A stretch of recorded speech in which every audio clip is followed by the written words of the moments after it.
So did you hear about the psychic medium who fell off a steep mountainside 100 meters? Yeah, she forgot to read her horoscope that morning that told her she was going to fall for the wrong guy. Boom, boom. Ha ha ha. Yeah, it's actually not that funny because that was me. I want to cry.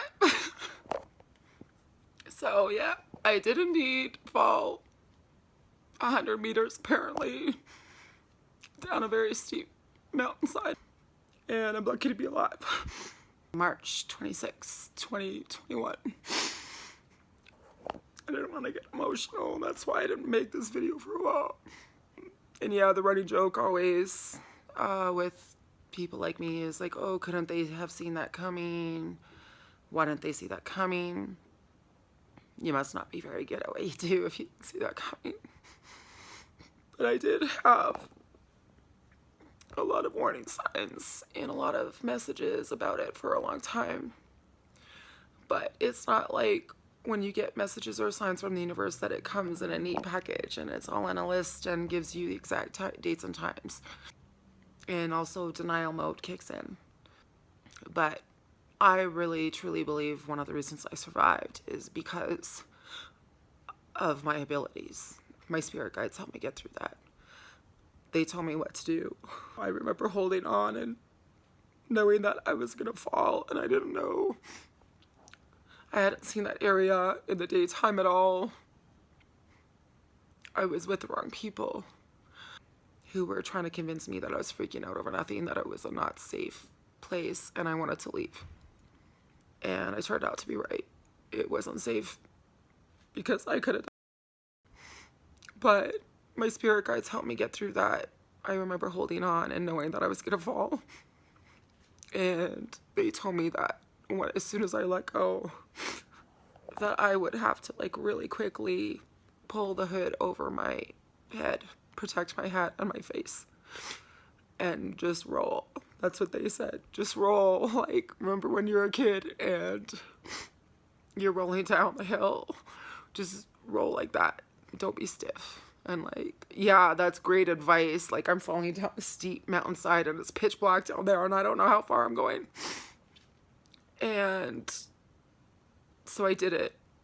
And that's one of the reasons why my face didn't get smashed up.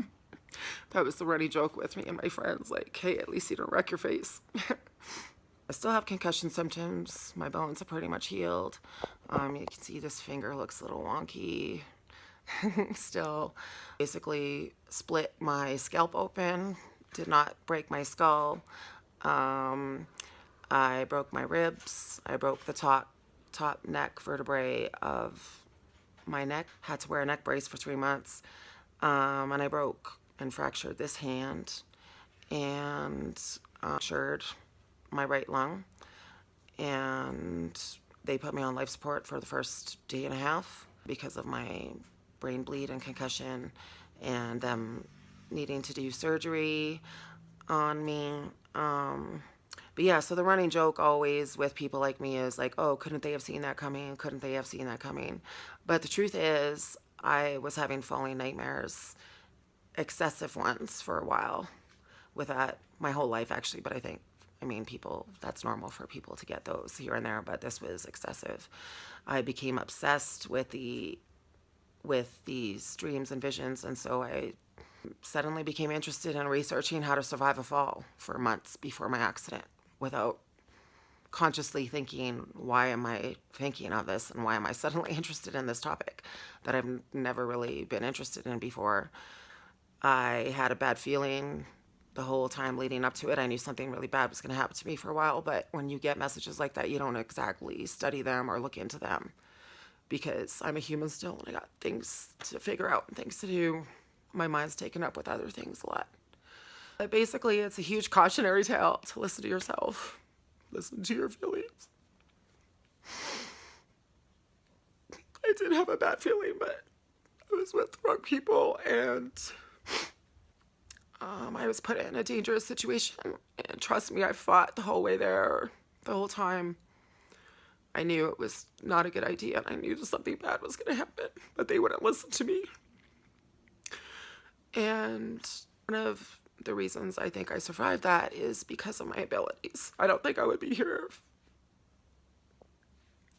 I didn't have my abilities and I didn't have company the whole time and guides guiding me throughout that. They told me what to do and what I needed to do to survive that at the time.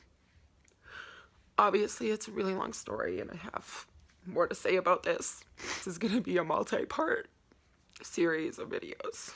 But yeah, like, always listen to yourself, and always, if you have a bad feeling about something, listen to it.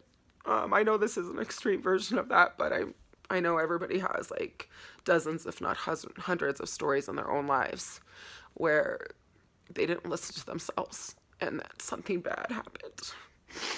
I waited for 3 hours for the rescue to come get me. These people are highly skilled. They're amazing. And I'm thankful for anybody who helped me through this. I wouldn't have survived the aftermath and my recovery if I didn't have so much help. But probably one of the scariest moments of my life, if not the most, to say the least. Anyway, I'm lucky to be here. A lifetime of falling nightmares and warnings about that, and always being extra careful with hiking and stuff like that. Maybe now I know why.